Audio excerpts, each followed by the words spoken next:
Hello बंधुगण, welcome to my channel traveller मु आसतु आज गोटे नुआ वीडियो पुणी भेटी दबा पंचु पांडव मंदिर गणेशपुर। आसतु यार विषय किसी जानिबा एवं यही प्राचीन स्मारक विषय किसी तथ्य संग्रह करिबा। यही पंचु पांडव मंदिरटी कटक जिलार टांगचद्वार ब्लॉक अंतर्गत मागुरा धानमंडल पंचायत रो गणेशपुर ग्राम रे यह अवस्थित। यह मंदिरटी जलुका पहाड़र पाददेश रे अवस्थित। चलतु यह विषय किसी जानिबा एवं यह सुंदर मंदिरटी देखिबा। यह मंदिरटी होची प्राचीन स्मारकी। भारत सरकार द्वारा ASI द्वारा यार रक्षणाबेक्षण कार्य करा जाउछि। आपण माने जानिथिबे कला पहाड़ नामक जने सेना अधिकारी ओडिशा को आक्रमण करथिले एवं बहु हिंदू मंदिर भांगी नष्टभष्ट कर देथिले। 1558 ख्रीष्टाब्द सुधा कला पहाड़ ए मंदिर 80% भाग भांगी रुचि नष्ट कर देइछन्ती। एबे तार भग्नावशेष बंची रही। देखंतु मझिरे ए जो देखुचन्ती एटा होची विष्णु एथरे पूजा पाती एवं ए पंचु पांडव जो थिले से माने एठारे किछि दिन बसवास करथिले। आपण देखंतु ये होची गोटे मंदिर।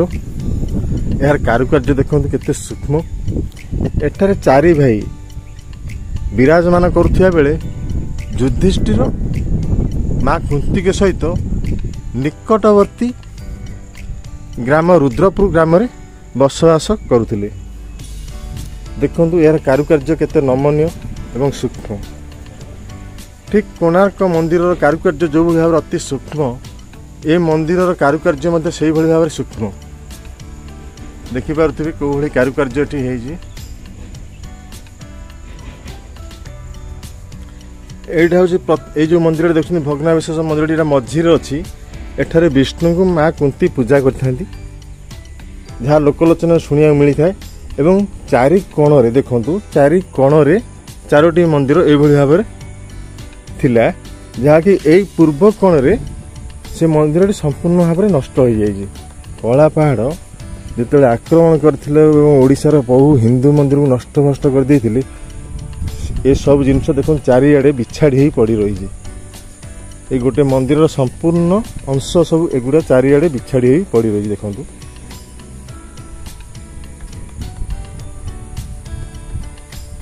ये भारत सरकार द्वारा यार रक्षणाबेक्षण कार्य चालू अछि एवं यह प्राचीन स्मारक भाव में यार दायित्व भारत सरकार हाथ में न्यस्त करा जाय।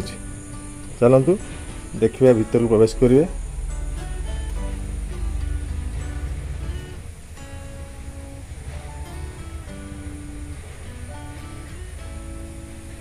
एठारे ए विष्णु मूर्ति की पूजा अर्चना करा प्रतिदिन।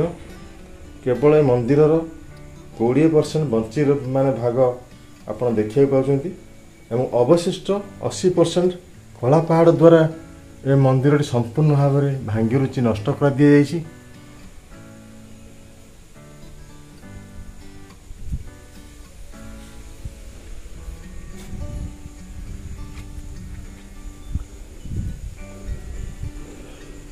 यह सोमवंशी राजा द्वारा यह मंदिर प्रतिष्ठा होछि बोली विश्वास करा जायथे।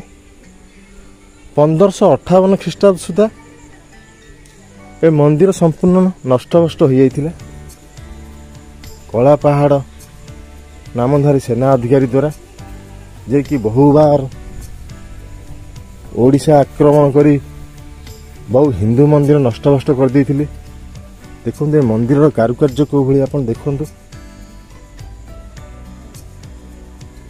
ये मंदिर हूँ 1000 वर्षर पुराना मंदिर।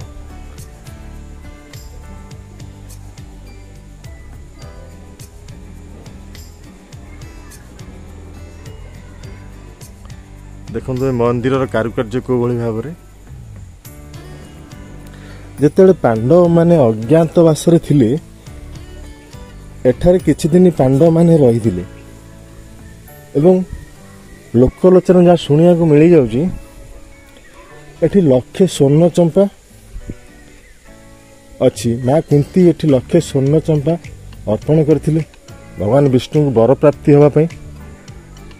ଦେଖନ୍ତୁ ଏ ଭଗ୍ନାବଶେଷ କୋଉ ଭଳିଆ ପଡ଼ି ରହିଛି ଏବଂ ଏଇ ନିକଟବର୍ତ୍ତୀ ଗଣେଶପୁର ଗ୍ରାମରେ ଏହାର ଠିକ୍ କିଛି ବାଟ ଦୂରରେ ଗୋଟେ ତାରେକେଶ୍ୱର ମନ୍ଦିର ଆପଣ ଦେଖିବାକୁ ପାଇବେ। ମାତା କୁନ୍ତୀ ପ୍ରତିଦିନ ଭୋରୁ ଗୋଟେ ଗୁପ୍ତ ସୁଡ଼ଙ୍ଗ ପଥ ଦେଇ ଏଠାରୁ ଗୋଟେ ଗୁପ୍ତ ସୁଡ଼ଙ୍ଗ ପଥ ତାରେକେଶ୍ୱର ମନ୍ଦିର ପାଖକୁ ଯାଇଛି। ମା କୁନ୍ତୀ ପ୍ରତିଦିନ ଭୋରୁ এই গুপ্ত সুড়ঙ্গ পথ দেই তারেকেশ্বর মহাদেব মন্দিরକୁ ପୂଜା କରାଯାଇଥାନ୍ତି ବର ପ୍ରାପ୍ତି ହେବା ପାଇଁ, ଯାହା ଏଠାରେ ଲୋକଲୋଚନକୁ ଶୁଣିବାକୁ ମିଳିଥାଏ।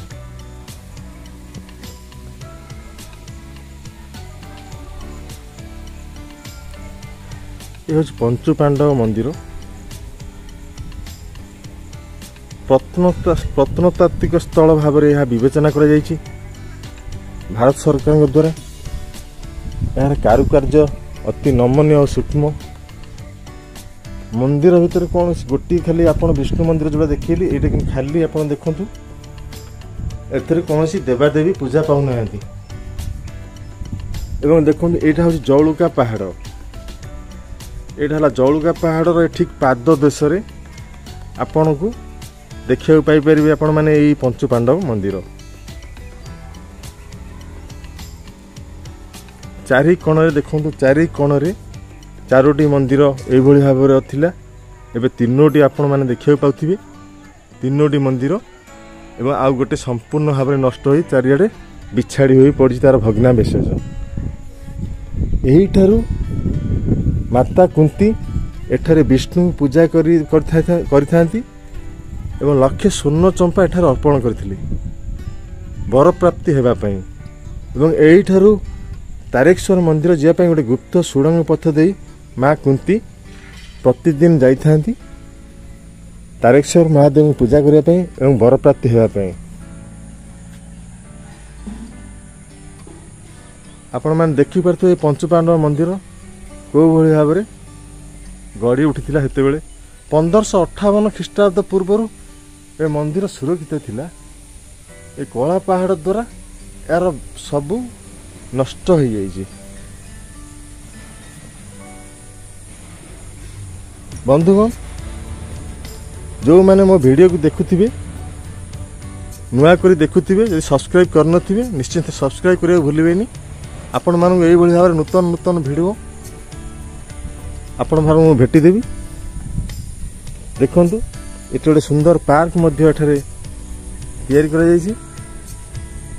ଦେଖନ୍ତୁ ମନ୍ଦିରର ଏସବୁ ଭଗ୍ନାବଶେଷ ପଡ଼ି ରହିଛି। ଦେଖନ୍ତୁ ଏହାର କାରୁକାର୍ଯ୍ୟ କେଉଁଭଳି ଭାବରେ ଥିଲା ଆପଣମାନେ ଦେଖିପାରୁଥିବେ।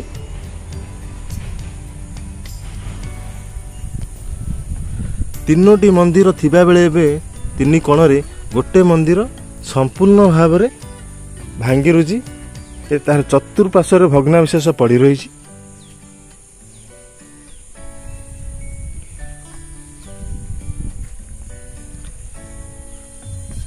ଯେଉଁମାନେ ଏହି ସ୍ଥାନକୁ ଦେଖି ନାହାନ୍ତି କି ଆସିନାହାନ୍ତି ଥରେ ଆସନ୍ତୁ ଏବଂ ବୁଲି ଯାଆନ୍ତୁ, ବହୁତ ଭଲ ଲାଗିବ। ଜଉଳୁକା ପାହାଡ଼ଟି ଗୋଟେ ପୁରାଣ ବର୍ଣ୍ଣିତ ଐତିହାସିକ ପୀଠ ଭାବରେ ଇଏ ଖ୍ୟାତ।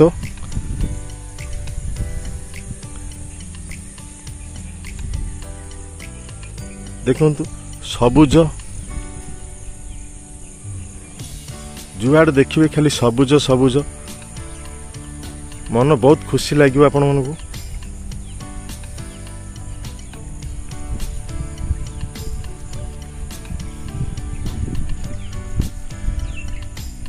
ପଞ୍ଚୁ ପାଣ୍ଡବ ମନ୍ଦିର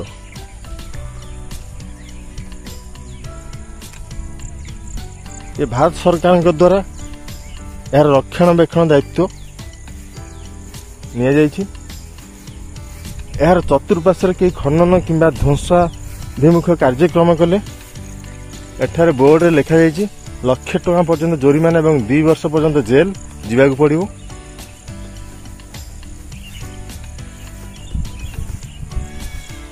यह प्राचीन स्मारकी भाव में गणा जा भारत सरकार द्वारा। ए मंदिर कारुकार्य आप देखिपे कि सुंदर मंदिरटी से सोमवंशी राजा मान द्वारा यह गढ़ा जाता बोली विश्वास करा जाता है। और यार कारुकार्य स्वतंत्र वहन करे।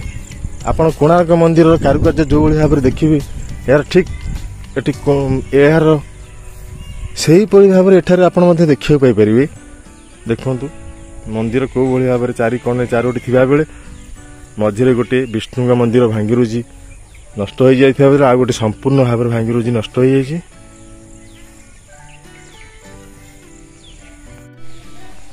आपण मान यही पंचुपांडव मंदिर को आसे गले छतिया मंदिर ठारू यह मात्र 4 किलोमीटर दूर एवं कटक ठारू 29 किलोमीटर दूर। कटक रेलवे स्टेशन ठारू यही जगह पंचुपांडव मंदिर जगह हूँ 29 किलोमीटर दूर। जो मैंने स्थान बुली ना देखी ना थे निश्चय आसतु फैमिली सहित देखी जातु खुशी लगे निश्चिंत।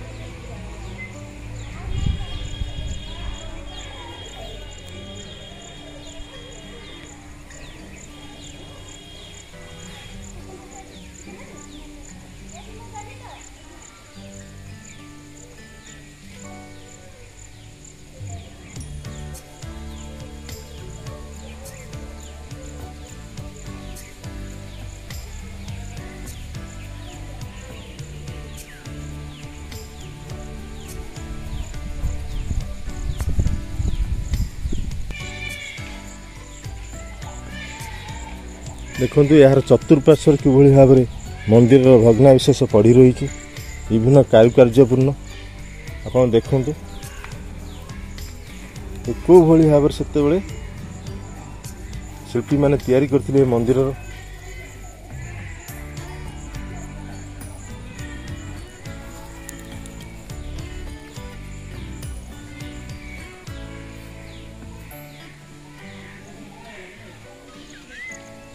पंचु पांडव मंदिर यार नाम है पंचु पांडव मंदिर गणेशपुर।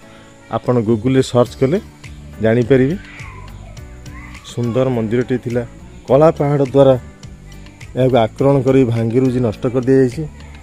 केवल 80% भांगी जाइए 20% मात्र बची रही जहाँ को देखापी अनेक पर्यटक एठाक धाई आसी ये पंचु पांडव मंदिर ये ऐतिह्य स्मारकी देखापी।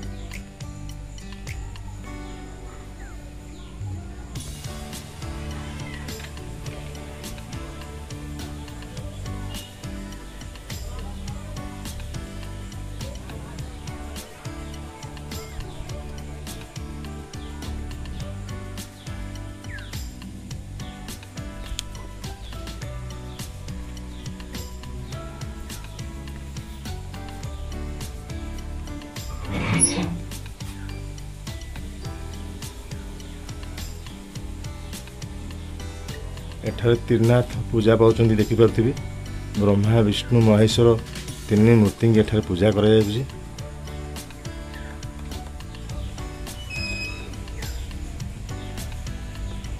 सुंदर मंदिरटी आपको भेटीदेली भिडियोटी भल लगे जो मैंने नुआ मो चैनल को देखुवे निश्चिंत सब्सक्राइब करिया भूलिबेनि आज्ञा। यही भाव में अनेक भल भल भिडियो आपण मानू भेटीदेवी।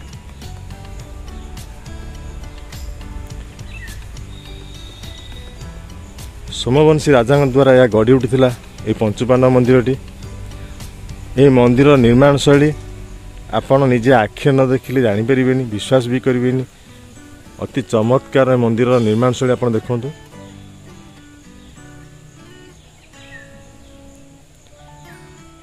कला पहाड़ द्वारा यह आक्रमण कर संपूर्ण भाव नष्ट कर दी जाइए। 3टी मंदिर 3 कोण थिबा बेले मझे विष्णु मंदिर संपूर्ण भांगी रुझी जाइए एवं एक कोण गोटे मंदिर संपूर्ण भाव नष्ट हो तार भग्नावशेष चारिकड़े बिछाड़ी हो पड़ रही।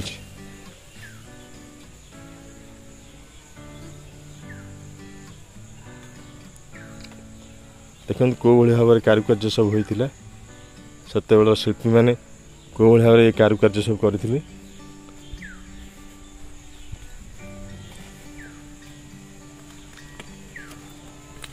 आपण ये पंचपांडव मंदिर आसिले देखिले निकटवर्ती रे आपण छतिया मंदिर भी देखिपारे।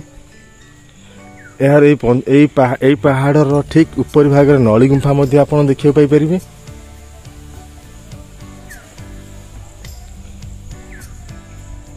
एवं मणिनाग गुंफा आप देखिपारे।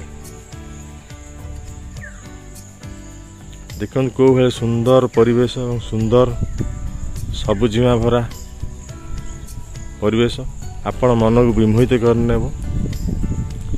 बंधुगण वीडियोटी भल लगे निश्चिंत सब्सक्राइब करिया भूलिबेनी। जय जगन्नाथ, धन्यवाद। पुणी आ गोटे वीडियो भेट देवी। Thank you.